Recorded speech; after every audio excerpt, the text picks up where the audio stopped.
NSSന് പിന്നാലെ അയോധ്യ രാമക്ഷേത്ര പ്രതിഷ്ഠാ ചടങ്ങിനെ പിന്തുണച്ച് SNDPയും രംഗത്ത്. അയോധ്യ പ്രാണപ്രതിഷ്ഠാ കർമ്മ അഭിമാനം ഉയർത്തുന്ന ആത്മീയ മുഹൂർത്തമെന്ന് വെള്ളാപ്പള്ളി നടേശൻ. പ്രതിഷ്ഠാ മുഹൂർത്തത്തിൽ എല്ലാ വിശ്വാസികളും ഭവനങ്ങളിൽ ദീപം തെളിയിക്കണമെന്നും വെള്ളാപ്പള്ളി. രഘുനാഥ് നാരായണൻ ചേരുന്നുണ്ട്. രഘു, കഴിഞ്ഞ ദിവസമാണ് NSS ജനറൽ സെക്രട്ടറിയുടെ നിലപാട് പ്രഖ്യാപനം വന്നത്.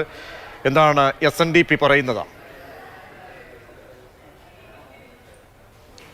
ഇന്ന് രാവിലെ RSS നേതാക്കൾ വെള്ളാപ്പള്ളി നടേശനെ കണിച്ചുകുളങ്ങര വീട്ടിലെത്തി സന്ദർശിച്ച് അയോധ്യയിൽ പൂജിച്ച അക്ഷതം നൽകിയിരുന്നത്. കഴിഞ്ഞ കുറച്ച് ദിവസമായി സംഘപരിവാർ സംഘടനകൾ നടത്തുന്നൊരു രാഷ്ട്രീയ അല്ലെങ്കിൽ അവരുടെ സംഘടനാ പ്രവർത്തനത്തിൻ്റെ ഭാഗമായി വീടുകൾ സന്ദർശിക്കുകയും ഇത്തരത്തിൽ അക്ഷതം നൽകുകയും ചെയ്യുന്നുണ്ട്. ഇതിന് പിന്നാലെയാണ് വെള്ളാപ്പള്ളി നടേശനും ഈ അയോധ്യ ക്ഷേത്ര നിർമ്മാണത്തെ അല്ലെങ്കിൽ പ്രതിഷ്ഠയെ പിന്തുണച്ചുകൊണ്ട് വാർത്താക്കുറിപ്പ് അല്പസമയം മുമ്പ് ഇറക്കിയത്. അദ്ദേഹം പറഞ്ഞിരിക്കുന്നത് ഈ പ്രതിഷ്ഠാ കർമ്മ സമയത്ത് എല്ലാ വിശ്വാസികളും സ്വഭവനങ്ങളിൽ ദീപം തെളിയിച്ച് വേണം അതിനെ ആദരവ് നൽകണം എന്നുള്ളതാണ് അദ്ദേഹത്തിൻ്റെ വാർത്താക്കുറിപ്പിലൂടെ അദ്ദേഹം ആഹ്വാനം ചെയ്തിരിക്കുന്നത്.